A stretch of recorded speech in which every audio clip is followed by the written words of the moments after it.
আপনি কি জানেন একজন ব্যভিচারিণী নারী শুধুমাত্র একটি কাজের কারণে জান্নাত লাভ করেছিল?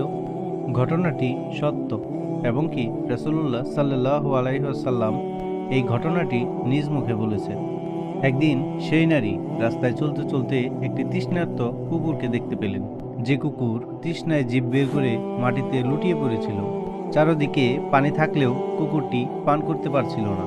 তখন সেই নারী বুঝল, এখন যদি কুকুরটি পানি পান না করতে পারে তাহলে সে মারা যাবে। নিজে পাপী হওয়ার সত্ত্বেও তার অন্তরে মায়া জেগে উঠল। সে নিজে কুয়ার মধ্যে নেমে পড়ল এবং কি তার মাথার কাপড় দিয়ে কুয়া থেকে পানি তুলে কুকুরটিকে পানি পান করালো।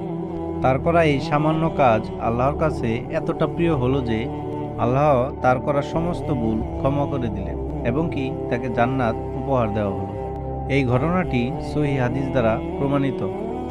আমরা এই ভিডিও থেকে এই শিক্ষাটা গ্রহণ করতে পারি যে মানুষ যত বড়ই পাপ করুক বা যত বড়ই গুনাহগার হোক, আল্লাহর রহমত তার গুনার থেকে অনেক বড়।